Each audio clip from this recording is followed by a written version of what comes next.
Lectura espiritual del retiro del mes de junio del 2025.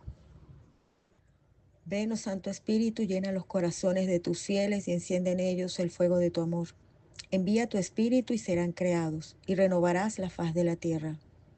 Oh Dios, que habéis instruido los corazones de los fieles con la luz del Espíritu Santo, concédenos según el mismo Espíritu conocer las cosas rectas y gozar siempre de tus divinos consuelos. Por Jesucristo nuestro Señor. Amén. Carta encíclica Dilexit Nos del Santo Padre Francisco sobre el amor humano y divino del corazón de Jesucristo. Capítulo 1. La importancia del corazón. Para expresar el amor de Jesucristo suele usarse el símbolo del corazón. Algunos se preguntan si hoy tiene un significado válido. Pero cuando nos asalta la tentación de navegar por la superficie, de vivir corriendo sin saber finalmente para qué, de convertirnos en consumistas insaciables y esclavizados por los engranajes de un mercado al cual no le interesa el sentido de nuestra existencia, necesitamos recuperar la importancia del corazón. ¿Qué expresamos cuando decimos corazón? En el griego clásico profano, el término cardia significa lo más interior de seres humanos, animales y plantas. En Homero, indica no solo el centro corporal, sino también el centro anímico y espiritual del ser humano. En la Ilíada, el pensar y el sentir son del corazón y están muy próximos entre sí. Allí, el corazón aparece como centro del querer y como lugar en que se fraguan las decisiones importantes de la persona. En Platón, el corazón adquiere una función en cierto modo sintetizadora de lo racional y lo tendencial de cada uno, pues tanto el mandato de las facultades superiores como las pasiones se transmiten a través de las venas que confluyen en el corazón. Así, advertimos desde la antigüedad la importancia de considerar al ser humano no como una suma de distintas capacidades, sino como un mundo anímico corpóreo con un centro unificador que otorga a todo lo que vive la persona el trasfondo de un sentido y una orientación. Dice la Biblia que la palabra de Dios es viva y eficaz, discierne los pensamientos y las intenciones del corazón.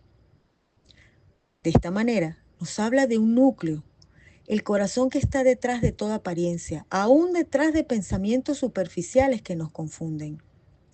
Los discípulos de Maús, en su misteriosa caminata con Cristo resucitado, vivían un momento de angustia, confusión, desesperanza, desilusión.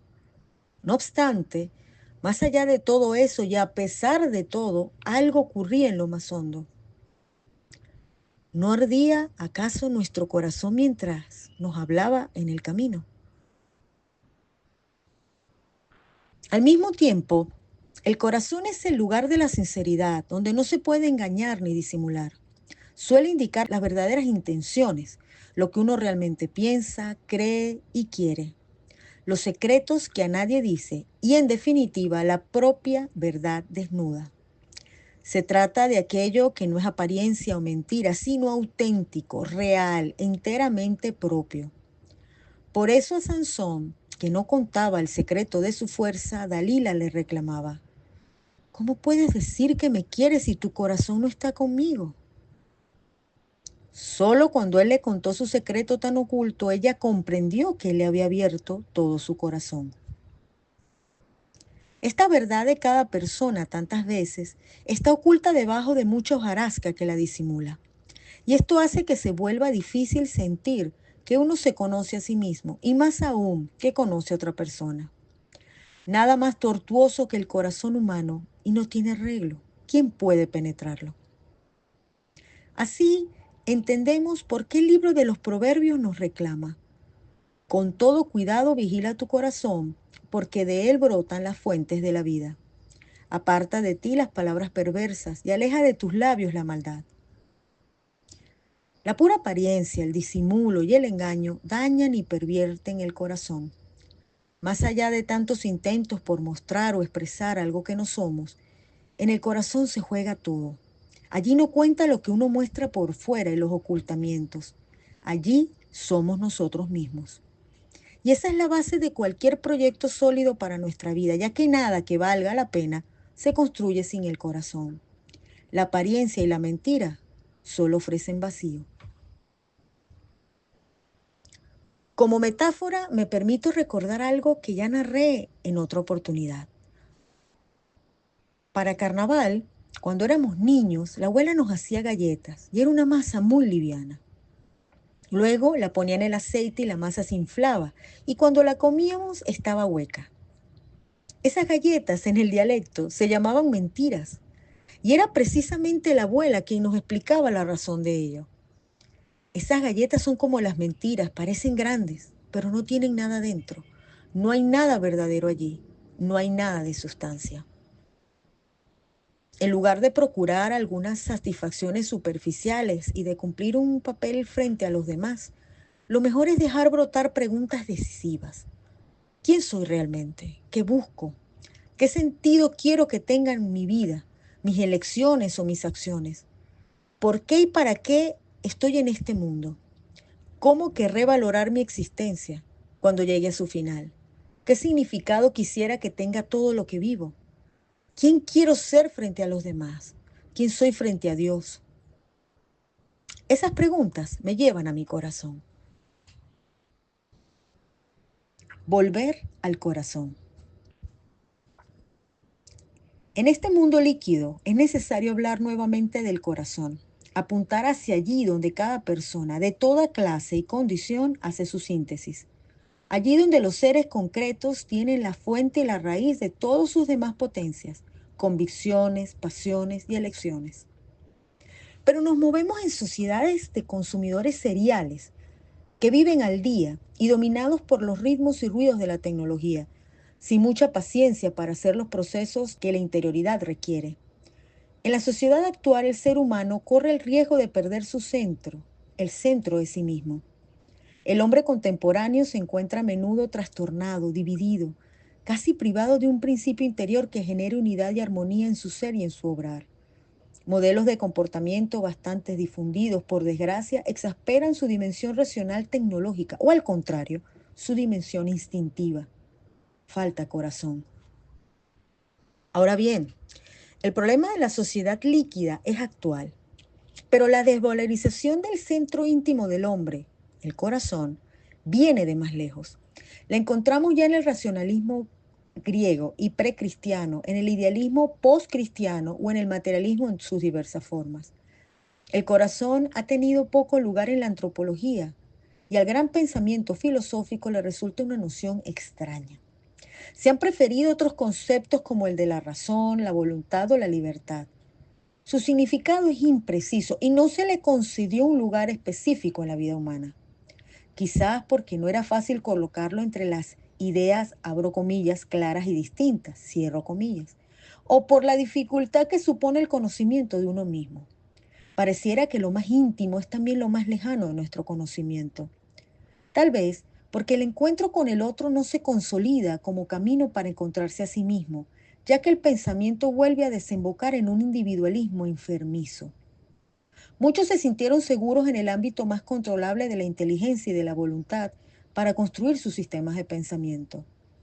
Por no encontrarle lugar al corazón mismo, distinto de las potencias y pasiones humanas consideradas aisladamente unas de otras, tampoco se desarrolló ampliamente la idea de un centro personal donde lo único que puede unificar todo es, en definitiva, el amor. Si el corazón está devaluado, también se devalúa lo que significa hablar desde el corazón, actuar con corazón, madurar y cuidar el corazón. Cuando no se aprecia lo específico del corazón, perdemos las respuestas que la sola inteligencia no puede dar. Perdemos el encuentro con los demás, perdemos la poesía. Y nos perdemos la historia y nuestras historias, porque la verdadera aventura personal es la que se construye desde el corazón. Al final de la vida contará solo eso. Hay que afirmar que tenemos corazón, que nuestro corazón coexiste con los otros corazones, que le ayudan a ser un tú. Como no podemos desarrollar ampliamente este tema, nos valdremos de un personaje de novela, el Stroudsburg de Dostoyevsky.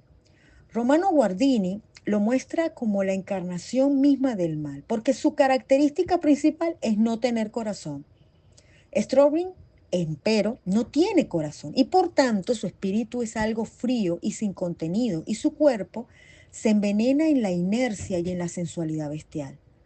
De esta suerte no puede llegar hasta los demás hombres y ninguno de ellos puede llegar verdaderamente a él porque en efecto es el corazón el que crea las posibilidades de encuentro. Por el corazón estoy yo al lado del otro y otro está cerca de mí. Solo el corazón puede acoger y dar un hogar. La intimidad es el acto, la esfera es el corazón. Strobing, empero, es una persona distanciada, está muy lejos incluso de sí mismo, pues lo íntimo del hombre está en el corazón y no en el espíritu. Que la interioridad resida en el espíritu no es propio de lo humano.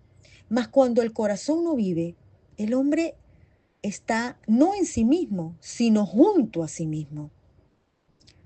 Necesitamos que todas las acciones se pongan bajo el dominio político del corazón, que la agresividad y los deseos obsesivos se aquieten en el bien mayor que el corazón les ofrece y en la fortaleza que tienen contra los males, que la inteligencia y la voluntad se pongan también a su servicio, sintiendo y gustando las verdades, más que queriendo dominarlas, como suelen hacer algunas ciencias. Que la voluntad es el bien mayor que el corazón conoce y que también la imaginación y los sentimientos se dejen moderar por el latido del corazón. Se podría decir que, en último término, yo soy mi corazón porque es lo que me distingue, me configura en mi identidad espiritual y me pone en comunión con las demás personas. El algoritmo exacto en el mundo digital muestra que nuestros pensamientos y lo que decide la voluntad son mucho más estándar de lo que creíamos. Son fácilmente predecibles y manipulables. No así el corazón. Se trata de una palabra importante para la filosofía y la teología, que buscan alcanzar una síntesis integradora. De hecho, la palabra corazón no puede ser agotada por la biología, por la psicología, por la antropología o por cualquier ciencia. Es una de esas palabras originarias que significan realidades que competen al hombre precisamente en cuanto a totalidad. Se refiere a la persona corpóreo espiritual. Entonces, no es más realista el biólogo cuando habla sobre el corazón porque solo ve una parte. Y la totalidad no es menos real, sino que lo es aún más. Tampoco un lenguaje abstracto podría tener el mismo significado concreto y simultáneamente integrador. Si bien corazón nos lleva al centro íntimo de nuestra persona, también nos permite reconocernos en nuestra integridad y no solo en algún aspecto aislado. Por otra parte, esta fuerza única del corazón nos ayuda a entender por qué se dice que cuando se capta alguna realidad con el corazón, se le puede conocer mejor y más plenamente. Esto inevitablemente nos lleva al amor del que es capaz ese corazón, ya que lo más íntimo de la realidad es amor.